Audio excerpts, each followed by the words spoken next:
বন্ধুরা, তো আমি আজকে করব পায়েস। তো পায়েসের জন্য আমি এখানে নিয়েছি 1.5 লিটার মতো দুধ। তো দুধটা আমি বসিয়ে দিলাম। আর এখানে নিয়েছি গোবিন্দভোগ চাল, আর গোবিন্দভোগ চালের মধ্যে আমি একটু ঘি মাখিয়ে রেখে দিয়েছি, 1 চামচ মতো ঘি। আর এখানে নিয়েছি কাজু আর কিশমিশ, সেটা জলে ভিজিয়েছি। তো ভিজিয়ে ভালো করে ধুয়ে নেব। দুধটা কিন্তু খুবই কম আছে ফুটাতে হবে, না হয় নিচে লেগে যাবে। তো আজকে আমি চিনি দিয়েই করব, গুড় দেবো না, চিনি দিয়ে করছি। তো দুধটা কিন্তু এভাবে একটু ঘন ঘন নাড়াচাড়া করতে হবে, সর পড়তে দেওয়া যাবে না,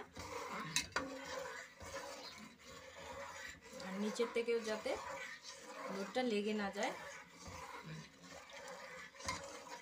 কিন্তু অনেকক্ষণ জাল করার পর আমি এখন 1 বাটি মতো দুধ তুলে রাখবো, এটা পরে আমার লাগবে।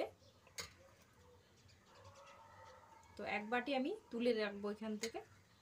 তো এই সময় আমি দিয়ে দিচ্ছি একটা তেজপাতা ছিঁড়ে, তারপর দিয়ে দিলাম 2টো এলাচ ফাটিয়ে দিয়ে দিলাম মাঝখান থেকে। তো এই সময় আমি দিয়ে দিচ্ছি চালগুলো। তো এই সময় একটু অনবরত নাড়াচাড়া করতে হবে, নাহলে চালগুলো কিছু দলা পেকে যাবে। তো এই যে জলটা কিন্তু দুধটা কিন্তু অনেকটা শুকিয়ে গেছে। তো এই সময় আমি যে দুধটা তুলে রেখেছিলাম 1 বাটি, তো এখন দিয়ে দেব। তো চালটা কিন্তু ফুটে গেছে। তো আমি এই সময় দিয়ে দেবো চিনি। তো আমি এই যে 1 বাটি চিনি দিচ্ছি।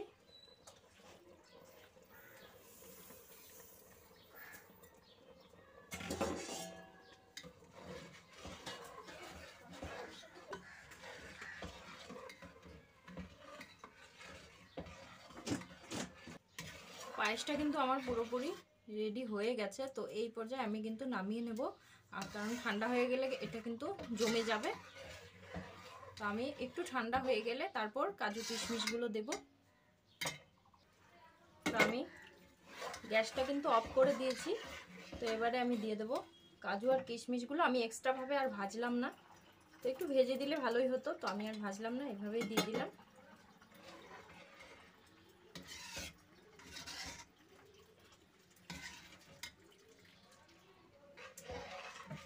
তো পায়েসটা কিন্তু পুরোপুরি রেডি হয়ে গেল।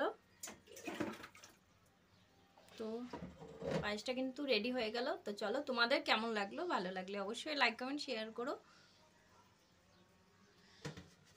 পরবর্তী ভিডিওতে আবারও দেখা হচ্ছে অন্য কোনো রেসিপি নিয়ে। ততক্ষণের জন্য ভালো থাকো, সুস্থ থাকো, টাটা।